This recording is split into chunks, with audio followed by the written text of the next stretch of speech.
Hey, this is Dan Holbach with Metraflex coming to you from my basement still. Wanted to do a brief overview of the MetraPak Pak'd expansion joint. Now this expansion joint is going to be good for axial compression and extension only. It's not going to give you any lateral or angular offsets, but it is really good at high pressure, high temperature applications. So this product can handle 1000 psi at 700 degrees Fahrenheit, which far exceeds the capabilities of a bellows joint.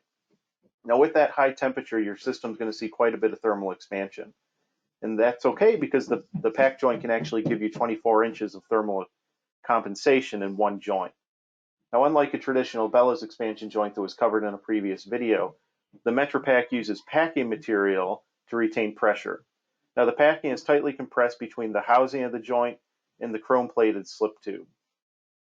When the joint is compressed, the slip tube slides into the housing of the joint, and the packing material forms a tight, high-pressure seal so no system media can escape. Now, this packing material is going to give you many years of leak-free service, but eventually a leak path is going to develop. Now, that's not a defect in the joint or any reason to call the factory. This joint has been designed for repacking. You can even do that without shutting the system down. I'll walk you through real quick the basics of repacking a packed expansion joint. Now, the first thing you're going to want to do is shut the shutoff valve so no system media can escape once we start repacking. Second thing is you're going to want to pull out this packing cylinder, it unthreads. Once the packing cylinder is out, you're going to want to add your packing material. You'll put the packing material in, you're going to put this ram back into and engage the threads and start to tighten it down so we can form a good tight seal here against the shutoff valve. Now, once you've got a good seal, you can open the shutoff valve and begin to slowly crank down on this nut to extrude the packing material into the expansion joint. Now, as that material extrudes in, we're hoping to stop the leak path that it formed.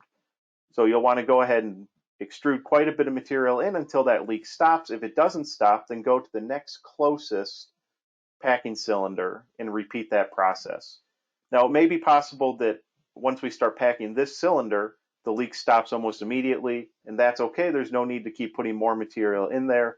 You've stopped the leak path and you should have a few more years of leak-free service. If that didn't work, go to the next one, and then any subsequent packing cylinders, start with the closest one to the leak first. One thing I do want to note is there's two main types of packing material. There's a PTFE packing material and there is a graphite packing material. You never want to mix and match these, so it's very important you understand what was factory installed when the joint was shipped.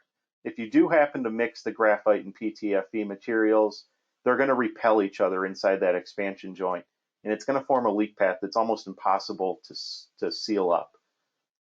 So that is a pretty brief overview of the MetraPak expansion joint. Whenever you've got a high pressure, high temperature application with quite a bit of axial travel in your system, make sure you check these out because they do offer quite a few benefits over the traditional bellows style joint, even though they do need to be maintained well in service. All right, so that's it for me. We'll talk to you guys here in a few days. Thank you.